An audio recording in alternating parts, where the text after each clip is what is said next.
Welcome to Chitra Murali's kitchen. நமக்கு இன்னைக்கு ஓணம் ஸ்பெஷல்ல வந்து நம்ம கமலா ராமச்சந்திரன் வீட்டுக்கு வந்திருந்தோம். அவங்க வீட்டுல கோலம் பார்த்தோம். அதுக்கப்புறம் அவியல் பண்ணி காமிச்சாங்க, பழநுறுக்கு ஒன்று பண்ணி காமிச்சாங்க. இப்போ நமக்கு வந்து கோதுமை பிரதமன் எப்படி பண்றதுன்னு செஞ்சு காமிக்க போறாங்க. வாங்க, அதுக்கு என்னென்ன வேணும் அப்படி அவங்க காலையிலேயே வந்து ரொம்ப ஈஸியா சமைச்சிட்டாங்க. இப்போ இது எவ்வளோ 10 நிமிஷத்துக்குள்ள சமைச்சிருவாங்கன்னு நினைக்கிறேன். 2 நிமிஷம் கூட போதும்னு நினைக்கிறேன். வாங்க பார்க்கலாம். தேவையான பொருட்களை பார்த்துக்கலாமா? முழு கோதுமை உடைச்சது, இந்த அட்லீஸ்ட் அந்த பொடி இல்லாதது கோதுமை இருக்கு இல்லையா, அந்த சாப்பாடு கோதுமை சொல்லுவாள், அது. தேங்காய் பால், இது ஃபஸ்ட்டு பால், திக்காக இருக்கிற பால் ஃபஸ்ட்டு பால், இது செகண்ட் பால், வெல்லம். இப்போ இந்த 1 கப்பு போட்டிருக்கேன் நீங்கள், அதில் 1 கப்புக்கு மேலே போட்டிருக்கேன். தேங்காய் கீரல், சுக்கு பொடி,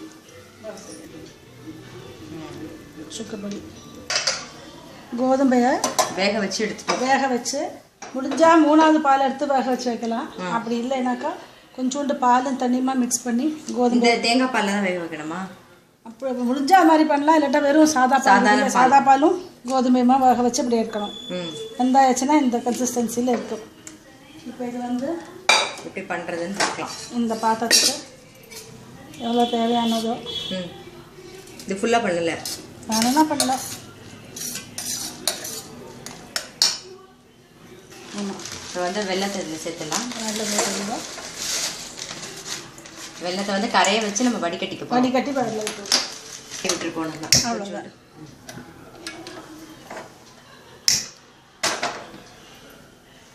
இது கரைஞ்ச உடனே இது அதில் ஃபஸ்ட்டு சேர்த்து நல்லா கொதிக்க வச்சு நல்லா திக்காயிட்டு செகண்ட் பால் விடணும். செகண்ட் பாலும் நல்லா கொதிக்கணும். அப்புறமா ஆஃப் பண்ணிவிட்டு இதுக்கு நடுவில் இதை கடைசியில் நெய்யில் வறுத்து வச்சுக்கணும். இந்த விசேஷம்லாம் இந்த மாதிரி நெய் எடுத்துக்கலாம். இதுக்கு நெய்யில் தான் வறுக்கணும். இந்த நெய்யில் வறுத்ததாக நல்லாயிருக்கும். தேங்காய் மட்டும் போதும் இல்லையா? முந்திரி பருப்பு அதெல்லாம் எதுவுமே வேண்டாம். இப்போ என்ன போட்டுருவா? நான் கொஞ்சம் சூடாக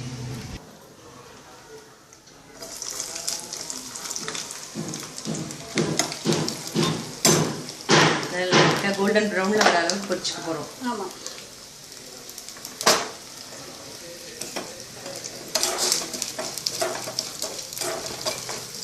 பண்ணியாச்சு. இந்த நேரத்துக்கு இந்த சூட்லேயே அது சேப்பாய்க்கு. ஆமாம், இந்த இதில் ஆஃப் பண்ணால் போதும். Okay okay. இது கூட நல்லா கரைஞ்சாச்சா? அதை ஆஃப் பண்ணிவிட்டு இது கூட சேர்த்து விடலாம்.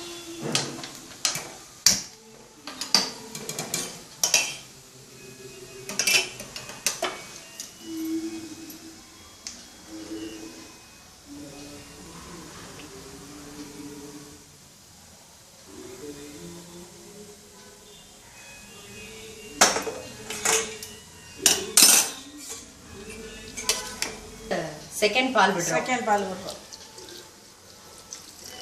வெல்லம் வந்து கரைஞ்சா போதும் இல்லையா? அந்த இதெல்லாம் போதும். ஆமாம், என்னவோ இதை நல்லா கொதிச்சு நல்லா கொஞ்சம் திக்கானும். கரெக்டாக அதை வச்சு அந்த கோதுமை எடுத்து வச்சுருந்தா அதான் இருக்கும்.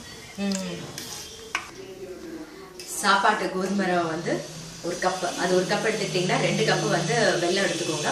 கொஞ்சம் தேங்காய், அப்புறம் கொஞ்சம் சுக்கு பொடி கொஞ்சம் எடுத்துக்கோங்க.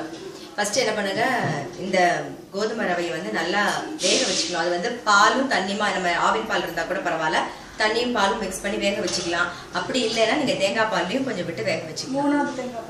3வது தேங்காய் பாலில் விட்டு வேக வச்சுக்கோங்க. மாதிரி எடுத்துக்கும் போது ஃபஸ்ட்டு திக்காக ஒரு பால், இந்த மாதிரி திக்காக ஒரு பால் எடுத்து வச்சுக்கோங்க. அதுக்கப்புறம் தனியாக ஒரு பால் எடுத்து வச்சுக்கோங்க. 2வது பால் நீங்கள் வந்து வெந்ததுக்கப்புறம், இந்த கோதுமை வெந்ததுக்கு அப்புறமா நீங்கள் என்ன பண்ணுங்கள், அடுப்பில் வச்சு வெள்ளத்தை கரைச்சி அதை விட்டதுக்கப்புறம் ஃபஸ்ட்டு 2வது பாலை முதல்ல விட்டுருங்க. அது நல்லா கொதிச்சு இந்த மாதிரி இந்த மாதிரி கன்சிஸ்டன்சியில் வரும். இந்த மாதிரி நல்லா திக்காக, இன்னும் கூட திக்காக வரும். வந்ததுக்கப்புறமா நம்ம இதை ஆஃப் பண்ணிவிட்டு இந்த ஃபஸ்ட்டு பால் எடுத்து வச்சுருக்கோம் இல்லையா, அதுவும் இந்த தேங்காய் வறுத்து வச்சுருக்கோம் நெய்யில், அதுக்கப்புறம் சுக்கு இதெல்லாம் சேர்த்து போட போகிறோம். இப்போ ஆஃப் பண்ணிட்டோம். நாம ஃபஸ்ட்டு பால் விடுறோம்.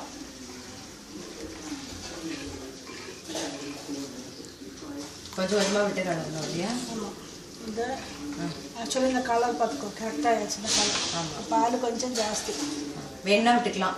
ஆமாம், வேணா விட்டுக்கலாம். இல்லைன்னா நாளைக்கு ஸ்டூ பண்ணிக்கலாம். ஓகே, இதுக்கு மேலே வண்டி வரும். கரெக்டாக. இப்போ வந்து நம்ம சுக்கு பொடி சேர்க்கணும் இல்லையா? சுக்கு பொடி என்னத்தான்னா இது ரொம்ப கான்சன்ட்ரேட்டட் ஹெவி இல்லையா? அப்போ இந்த சுக்கு போட்டாக்கா டைஜஸ்ட் ஆகும்.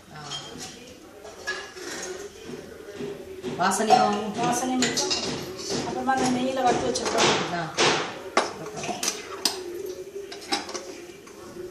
நீங்கள் சொன்ன மாதிரி இந்த சூட்லேயே பொரிஞ்சு வச்சு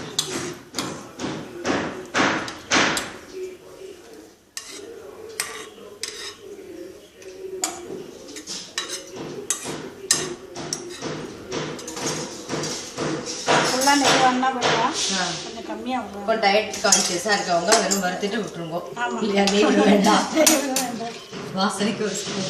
ஆமாம், இது நேரம் போக போக கொஞ்சம் கூட திக்காகும். டம்ளரில் விட்டு குடிக்கிறா போல இருக்கு. நம்மளுடைய கோதுமை பிரதமன் வந்து ரெடி ஆயிடுது. ரொம்ப ஈஸியாக ரொம்ப சீக்கிரம் பண்ணிட்டு எல்லாம் ரெடி பண்ணி வச்சுருந்தாலும் டக்குன்னு முடிஞ்சு போச்சு. நீங்களுமே வந்து அந்த கோதுமை வந்து வேக வச்சு எடுத்து வச்சுட்டீங்களா? ரொம்ப ஈஸி பண்ணுறது. சீக்கிரமாக நிமிஷமாக ஆமி வந்து நிமிஷமாக செஞ்சிடுறா. நீங்களும் உங்கள் வீட்டில் ட்ரை பண்ணி பாருங்கள். உங்களுக்கு கண்டிப்பாக பிடிச்சிருக்கும் இந்த ரெசிபி. ட்ரை பண்ணிவிட்டு உங்களுடைய ஃபீட்பேக்ஸும் லைக்ஸும் எங்களுக்கு போஸ்ட் பண்ணுங்கள். எங்களோட சேனலை கண்டிப்பாக சப்ஸ்கிரைப் பண்ணி வச்சுக்கோங்க. இன்னொரு ரெசிபியோடு நான் உங்களை சந்திக்கிறேன்.